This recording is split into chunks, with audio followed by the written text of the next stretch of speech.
Welcome back to Queen's Kitchen. ఈరోజు మన కిచెన్లో రెస్టారెంట్ స్టైల్లో ఎగ్ కర్రీని ఎలా ప్రిపేర్ చేసుకోవాలో చూద్దాం. ఈ కర్రీ వచ్చేసి మనకి ప్రతి ఒక్కదానికి కూడా పర్ఫెక్ట్గా సెట్ అవుతుందన్నమాట. మనం బిర్యానీతో తీసుకోవచ్చు, రైస్తో తీసుకోవచ్చు, అండ్ చపాతీ, పరోటా, నాన్ ఇలా పర్ఫెక్ట్గా ప్రతి ఒక్కదానికి సెట్ అవుతుందన్నమాట ఈ కర్రీ ఇలా చేసుకుంటే. దీనికోసం ముందుగా మనం ఒక 4 ఎగ్స్ తీసుకొని బాగా ఉడకబెట్టేసి పైన పొట్టు తీసేసి ఇలా హాఫ్ హాఫ్ పీసెస్ లాగా కట్ చేసేసి పక్కన పెట్టుకోవాలి.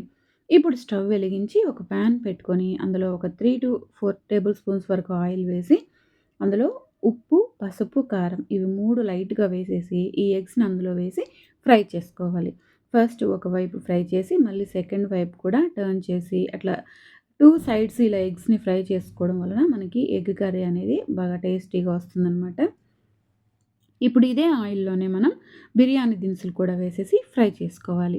బిర్యానీ దినుసులంటే చెక్క, లవంగ, ఒక యాలుక్క, మరాఠీ మొగ్గ, స్టార్ పువ్వు ఇవన్నీ కూడా వేసేసి ఫ్రై చేసుకొని అందులోనే కాస్త పోపు దినుసులు, కొద్దిగా జీడిపప్పులు ఇవి 2 కూడా వేసి ఫ్రై చేసుకోవాలి. ఆ తర్వాత కొద్దిగా కరివేపాకు, ఒక మీడియం సైజ్ ఆనియన్ ముక్కలు వేసి వాటిని కూడా లైట్‌గా ఫ్రై అవ్వనివ్వాలి. ఇందులోనే కాస్త ఉప్పు, పసుపు కూడా వేసి మనం ఫ్రై చేసుకోవాలనమాట.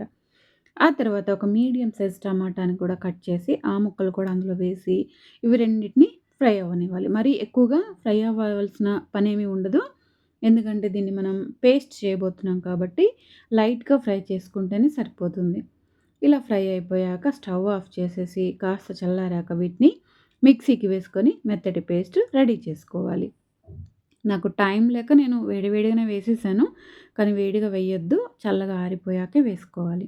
ఇలా పేస్ట్ రెడీ చేసుకొని పక్కన పెట్టేసుకొని, ఇప్పుడు స్టవ్ వెలిగించుకొని అదే ప్యాన్‌లోనే ఒక 2-3 టేబుల్ స్పూన్స్ వరకు ఘీ వేసుకోవాలి.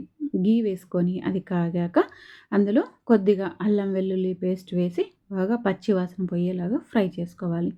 ఇది ఫ్రై అయిపోయాక ఇందులో మనం రెడీ చేసుకున్న పేస్ట్‌ని కూడా వేసేసి ఫ్రై అవ్వనివ్వాలి.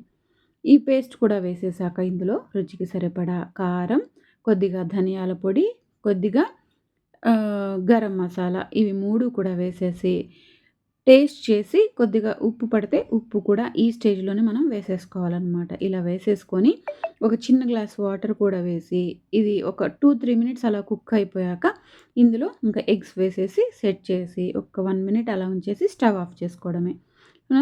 దించేసేటప్పుడు కొద్దిగా కొత్తిమీరతో గార్నిష్ చేసేసుకుంటే ఎంతో సింపుల్ అండ్ ఈజీగా మనకి ఎగ్ కర్రీ అనేది రెడీ అయిపోతుంది. ఈ కర్రీ మీకు నచ్చినట్టయితే మీరు కూడా ట్రై చేసి కామెంట్ బాక్స్‌లో కామెంట్ చేయండి. Please subscribe to my channel.